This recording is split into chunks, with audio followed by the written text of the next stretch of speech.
The Lord be with you. and with your spirit. A reading from the Holy Gospel according to Matthew. Glory to you, O Lord. Jesus, again in reply, spoke to the chief priests and the elders of the people in parables, saying, "The kingdom of heaven may be likened to a king who gave a wedding feast for his son. He dispatched his servants to summon the invited guests to the feast, but they refused to come. A second time he sent other servants, saying, 'Tell those invited, behold, I have prepared my banquet. My calves and fattened cattle are killed, and everything is ready. Come to the feast.' Some ignored the invitation and went away, one to his farm, another to his business. The rest laid hold of his servants, mistreated them, and killed them. The king was enraged and sent his troops, destroyed those murderers, and burned their city.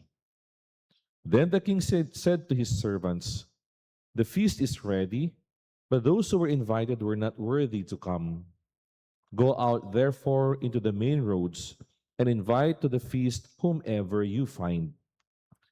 The servants went out into the streets and gathered all they found, bad and good alike, and the hall was filled with guests. But when the king came in to meet the guests, he saw a man there not dressed in a wedding garment. He said to him, 'My friend, how is it that you came in here without a wedding garment?' But he was reduced to silence. Then the king said to his attendants, 'Bind his hands and feet and cast him into the darkness outside, where there will be wailing and grinding of teeth. Many are invited, but few are chosen.'" Brothers and sisters, the Gospel of the Lord. Praise to you, Lord Jesus Christ. Gandang umaga po sa ating lahat. Have you ever been invited to something important but you could not attend because you were busy? Perhaps you were invited to a family gathering, a friend's birthday, or any important celebration. And all you could say was, "Hindi po ako makakapunta kasi marami akong ginagawa." You wanted to go, pero marami kang ginagawa. And sometimes, my dear friends, we don't reject people because we don't like them. Hindi po minsan ganun. Kadalasan, we reject them because we are too busy. Marami tayong pinagkakaabalahan. And that is what makes today's gospel uncomfortable. In the gospel reading, we heard the king prepares a great wedding feast for his son. Everything is ready, the food is ready, the celebration is waiting, and the king sends his servants. And what was the instruction? Tell those who were invited, everything is ready, come to the feast. But what do some of the invited guests do? Anong ginawa ng iba? They make excuses. One goes to the farm, another goes to his business. And notice, my dear brothers and sisters, they were not necessarily doing something bad. Hindi masama yung ginagawa nila. One had a field, another had a business, and they were just simply busy with ordinary things. Sometimes it is not sin that keeps us away from God. Sometimes it is simply being too busy. Ang nagpapalayo po sa atin sa Diyos, hindi naman palaging kasalanan. Minsan, ang nagpapalayo sa atin sa Diyos ay yung pagiging sobrang abala sa buhay. And we have work, we have business, we have responsibilities, we have a lot of things to accomplish. And slowly, without realizing it, we give little or no time for God. Wala na tayong naibibigay na oras sa Diyos. Marinig natin sarili natin sasabihin, "Lord, later na lang ako magdarasal. Lord, mamaya na lang ako magsisimba pag may time na." And eventually, we become so accustomed to living without God that we don't even notice that we have become distant from Him. Dahil nakasanayan natin, lumalayo na pala tayo sa Diyos. And that is a danger in our gospel reading. Some of the invited did not say, "We hate the king." Hindi nila sinabi yun. Rather, they just simply said in effect, we have something else to do. We have other more important things to do. And perhaps, my dear friends, that is the question worth asking ourselves today. Magandang tanungin natin sarili natin. Is there something keeping me too busy for God? Meron bang isang bagay sa buhay ko na masyado kong pinagkakaabalahan na nagiging hadlang na minsan sa aking ugnayan sa ating Diyos? It's not necessarily something sinful. Maybe it is something good. Work is good, family is good, business is good, even rest is good. But even good things can become dangerous when they take the place of God. Kapag ka sila na yung Diyos natin, nakakalimutan na ang totoong Diyos, nagiging delikado po yan. Because the problem is not that we have responsibilities.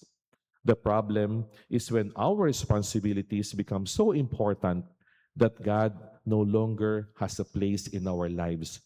Tulad po ng sinabi ko, mas importante yung mga responsibilidad kaysa sa Diyos.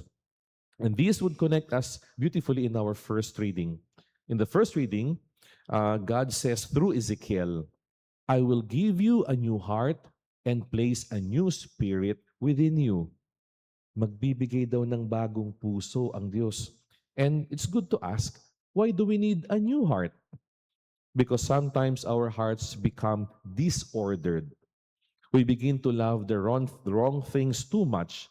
Masyado nating minamahal ng sobra-sobra yung ibang bagay. We begin to give our best energy to everything except God. We have time to party, but no time to pray. We have time to scroll, but no time to reflect. We have time to watch another episode. Madaling araw na, ang laki na ng eye bags, nanonood ka pa. But we have no time even for 5 minutes to talk to God. Kapag tinatanong, "Sorry Lord, di ako nakapagdasal kagabi, sobrang pagod na at busy." Sabihin ni Lord, "Hindi nga, 3:00 ka na natulog. Tinapos mo yung isang buong season ng pinapanood mo." And so, we have time to talk to everyone, but no time to talk to God. And God says, "I will give you a new heart." Bibigyan kita ng bagong puso. And a new heart means a heart that knows what is truly important. A heart that can say, "Lord, you come first. Mauna ka sa buhay ko." Not because work is unimportant, not because family is unimportant, not because our responsibilities are unimportant, but because when God is prioritized, everything else can find its proper place. Kapag inuna po natin yung Diyos, mapapansin natin lahat malalagay ng tama sa kanilang tamang lugar. A new heart sees the invitation of God as a gift and not as a burden. Isa pong biyaya, hindi pa bigat sa buhay. God has already prepared everything. The invitation is not a burden, it is a gift. And so sometimes we look at prayer as another obligation, another task, another burden. Gigising na naman ng maaga pag linggo. Gigising ng maaga pag magsisimba. Kailangan ko pang magdasal. But my dear friends, prayer is not another task on our checklist. It is an invitation to spend time with the one who loves us. Imbitasyon ho yan ng Diyos na nagmamahal sa atin. Hindi ba? Napakasarap puntahan, makipag-usap sa isang taong mahal natin. Hindi ka mapapagod magkwento. Hindi ka mapapagod bantayan siya o samahan siya kasi mahal natin siya. And that is our God, always inviting us to His banquet in the Eucharist. Kapag nagsisimba ho ba tayo, excited din tayong makita siya. O hintayin lang natin, sana mahaba-haba yung sermon para mahaba rin yung idlip ko. Matutulog ng konti. Hindi excited sa misa. Mass is not simply another Sunday obligation. It is an invitation to the banquet of Christ. And so the Eucharist of God is telling us, "Come, I have prepared something for you." And perhaps we need a new heart to recover that sense of wonder. Sana lagi tayong excited pag may misa. Isinusuot natin yung best dress natin. Ginagamit natin yung pamahalin nating pabango. Hindi ho basta-basta lang. Ang haharapin natin, ang hari ng mga hari, ang Diyos ng mga Diyos. And so, brothers and sisters, there is a subtle danger in our modern life today. We can become productive, but not prayerful. We can become busy, but not peaceful. We can become successful, but spiritually empty. Parang walang meaning ang buhay. We are connected to everyone, but disconnected from God. And so we gain many things and still lose the most important thing. And perhaps today, God is not asking us to abandon our work. God is not asking us to abandon our responsibilities. Rather, He is just simply telling us, can you make a room for me? Pwede mo ba akong bigyan ng konting oras, konting puwang dyan sa puso mo? Make room for prayer. Make room for the Eucharist. Make room for silence. And so today, my dear brothers and sisters, let us ask for the grace of a new heart. Bigyan din po sana tayo ng Diyos ng bagong puso. A heart that knows what truly matters. A heart that can say, Lord, I have many things to do, but I will not be too busy for you. Amen.